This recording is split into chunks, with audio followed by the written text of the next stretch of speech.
What is up, booktube? It is Monty, and today I'm back again, once again with another video. Today we're going to be talking about The Final Strife by SAARA el-arifi.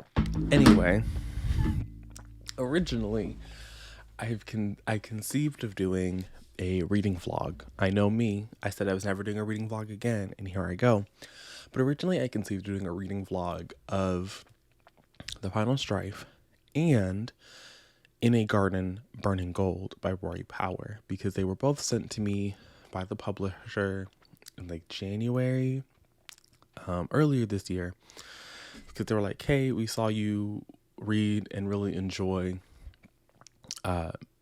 Misrule by Heather Walter, and they wanted me to read this, and they thought that I would enjoy it because I had enjoyed those things. That reading vlog didn't happen. I did read In a Garden Burning Gold, gave it 2 stars.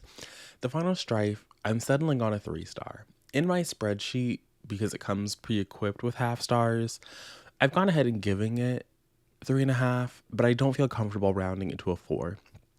I know that's how math works, but I just don't feel comfortable. I don't feel comfortable with it being that high when I had some issues that I did. But it was giving The Hunger Games, it was giving Red Rising. Not so much, well, a little bit, I guess you could argue in terms of thematic elements that come into play later on in the book. But originally it was really just because we're working towards a trial, which you don't know when the book opens up. The book opens up and we're following a drug addict named Sila, and I have to say, I was not a fan of her being a drug addict. I don't think that like everything you include in a narrative has to serve some kind of like narrative purpose or be a commentary on something. But when I first started reading the book and girl was a whole crackhead, I did roll my eyes. I started this in some reading sprints, and I want to say the first 10% of this book, the girlies were telling me to DNF. The girlies were telling me that I needed to like stop. But the girly in me, who had just sort of like whatevered the first 2 books in the Poppy War series, was like, no, I'm not gonna DNF. Like, I know that sometimes things turn around. And I will say that the book did eventually turn around. But the first 10% was really hard to get through. It felt, I mean, it's an arc, so I don't expect like polished, but the first 10% of the book, it was real rough to get through. Not only because homegirl is a fucking drug addict and she was annoying as shit, but also it felt a little clunky. I would never say that the book really leans into info dumps. I do think for the most part, the author does a good job of incorporating the elements that she wants you to know about her world into the text.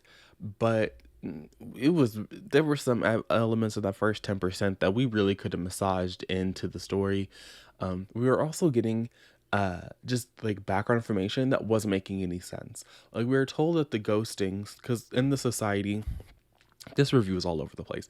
In the society that we follow in this world, the Empire, there are 3 different people that we need to know. That's pretty important information for the story. So at the top of the food chain, we have the Embers. They have red blood like you and I do.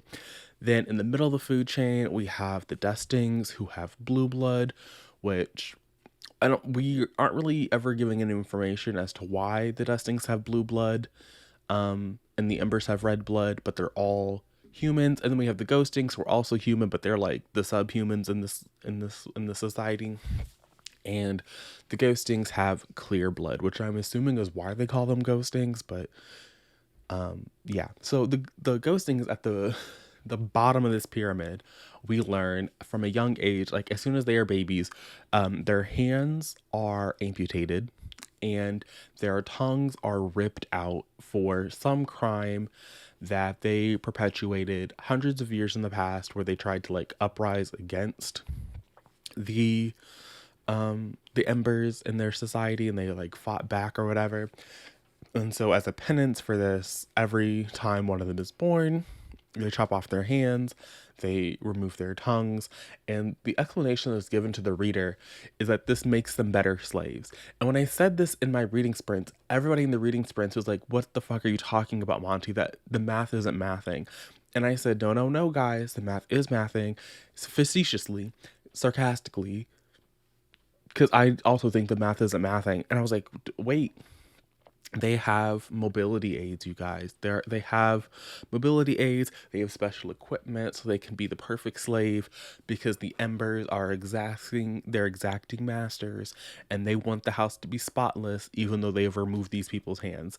I will say that as the story continued, that particular plot element was further fleshed out, and so the math eventually mathed. But there's a lot that you have to read in this book where the math isn't mathing. Like, shit is not adding up, and it's not supposed to. I do think a lot of this was intentional, but it wasn't intentional in a way that made for a good reading experience. Because I think that for a lot of people reading the book, they're just like, okay, yeah, sure, and they just like move on. I think there's a mindset in fantasy where sometimes authors and I'm not saying this is what was happening here, but I think that sometimes when the math is the mathing in a fantasy, it's literally just because the author themselves thinks that the math is mathing, that things aren't going to make sense right now, and so we're just going to keep going and we're going to turn off our brain. And I think that's here, when the math wasn't mathing, like there were these breadcrumbs all along the way. We were like, okay, clearly something's happening. Like, clearly the things that you're looking at and the things that you're giving me are relating back to why the math wasn't mathing at the beginning. But because there's a fantasy audience that is just like, it don't make sense now, but it will in the future, I do think that that's kind of why I've seen so many reviews where they're like, oh, the plot twist though, the plot twist though. And even in my written review for Goodreads, I was like, there's a plot twist.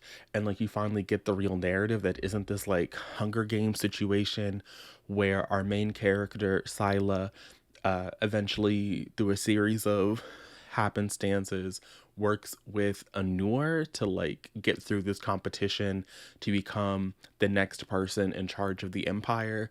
The empire is ruled by like, I think it's 4 wardens, and there's like an unofficial, not really a warden over in like the low class strip area who is like, again, not really a warden. He just like calls himself a warden. But there are 4 wardens, and each of them every 10 years gets replaced. And so it's at the start of the book, it's time to start picking the next person or the next 4 people. And so Anur is like, I'm going to be the warden of strength. And so our main character, Sila, is like helping her. And this is another vibe where I was getting YA. It was giving me Zaylee and Amari, but better because they're actually sapphic here. And I don't think Tomi Adeyemi is actually going to give me the sapphics, but that's what it was giving me. So I liked them, but I also felt that their relationship was not written well at all. I did see the frenemy dynamic because of how they came to be linked together. That was really good. I understood why they were butting heads. I think that was excellent. And I think that there was some tension there that really worked in a way that I think that sometimes like rivals to lovers, friends to lovers, like even enemies, like it'd be real weird when y'all are like, oh, and now they love each other. But here I felt that it was like a nice balance for those 2 characters. But when they actually became like, they were giving out declarations of love, I was like, I don't know. And again, like the book is long. The book is 640 pages. So there's a lot of time to, or at least according to Goodreads. I actually don't know how long the arc is, but Kindle was telling me it was going to take me 8 hours to read the book. And I read it over the course of the 2 days. So maybe there's something to that 600 pages, because usually I open up a Kindle arc and it's like, you'll be done in 5 hours. So I do think that this book, or at least even the arc version of the book, is a little long. So what was I saying here? Oh, their jump from like this back and forth hostility to the I love yous felt weird, but that was just me. Sometimes they don't always pick up on like the nuances in relationship changing. And it didn't take me out of it because I went into the book expecting it to be sapphic. And so when there was like this love triangle situation and there was like a man, I mean, calling it a love triangle feels a little disingenuous, but the relationship story arc was more complicated than I originally thought it was going to be, and there was a man in the picture. I was like, but where are my sapphics? Eventually, we got the sapphics, and so I was just like, this is what I came here for. This is what y'all been telling me it's going to be.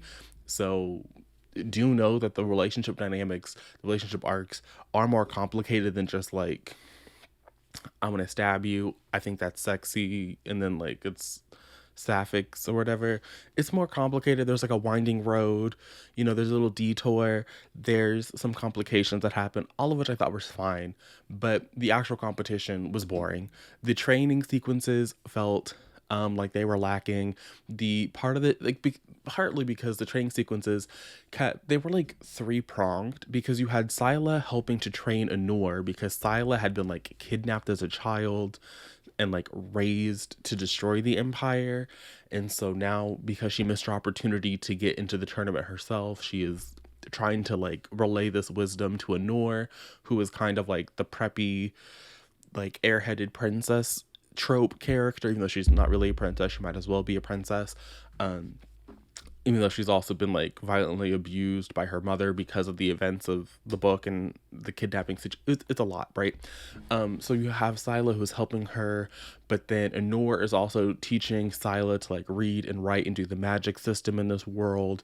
And then Scylla is taking that and giving it to the resistance fighter that she's involved with. Like, there's a lot of like training sequences in the book, and at the same time as the training sequences, you have this like investigation into the empire. Well, I call it an investigation into the empire. That's not exactly correct. Scylla has been given a task to break into this like library and like steal this thing to like prove herself to the resistance. And so you have her trying to like prove herself to the resistance at the same time as the training sequences. And so the training sequences get shortcut. And then as the story continues, you get the competition, which is also undercut because you have this myriad of training that you have to show us. And then there are also these interstitials at the beginning of, it's usually at the beginning of a part. So there's like 4 of these little interstitials where you have like a storyteller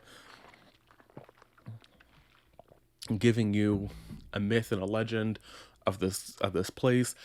And it just kind of, I don't want to say that it felt all over the place, but I did not care about the competition. It felt very obvious to me that the author did not care about the competition, and they also didn't care about the training sequences.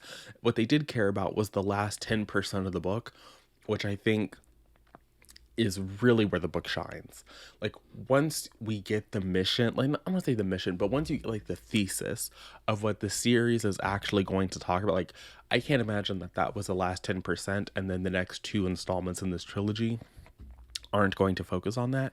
I think that is a much stronger basis, and I would have just liked to read about that for the 500 pages or whatever that I read before the end of the book. Because the last 10%, when the math finally starts mathing and the book is like actually firing on all cylinders, it's a time to behold. But before that, I think the book is like aggressively average.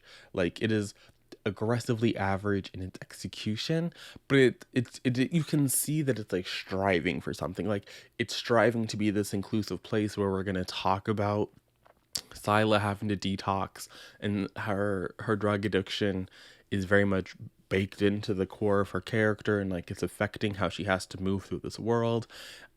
You have like this kind of discussion and an eye-opening situation of Anur, who is like seeing the struggles going on around her because she is like leaving the castle. It's not really a castle, but you get the idea. Like, she's like this pampered character on the wealthy side of town, and she's actually having to be confronted with reality and like her growing and like finding her inner steel beam or whatever that she's going to use to bring down the empire. Like, there's a lot of like character stuff that is interesting, but I also wish that we could have just like had this book be shorter, like 500 pages, and then book 2 we can just like expand on it, because I didn't care a lot that happened between like 30 and let's say like 85%. Like that whole chunk of the book was just fine. Like there were developments and characters were doing things, but it just didn't get me. The first part of the book, like the first 10%, was almost unreadable.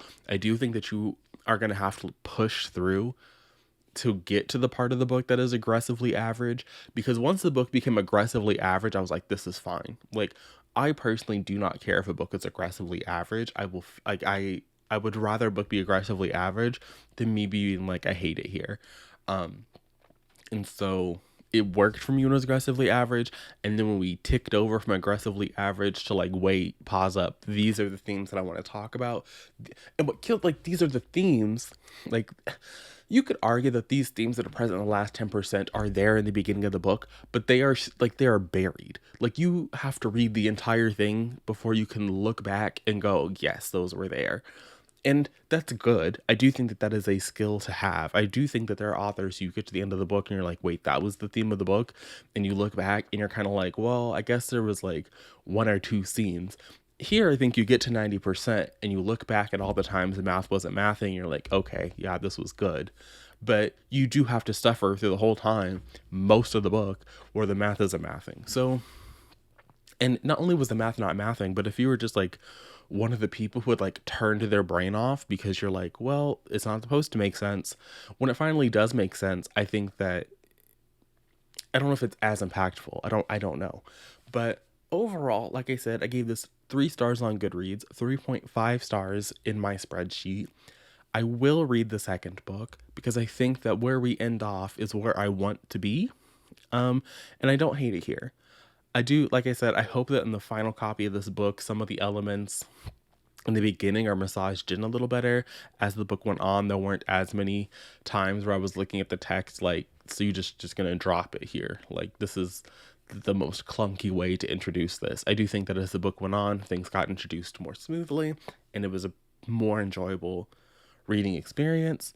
And I would recommend it. This book comes out on the 21st, I think. So it'll be out soon. So you can get your library holds in, you know, request it at your place, do whatever it is you do to get your books. But with that said, I'm going to go. If you've made it to the end of the video, we're going to drop this emoji down there in the comment section. And I'll see you guys again with another video. But until then, and until next time, bye.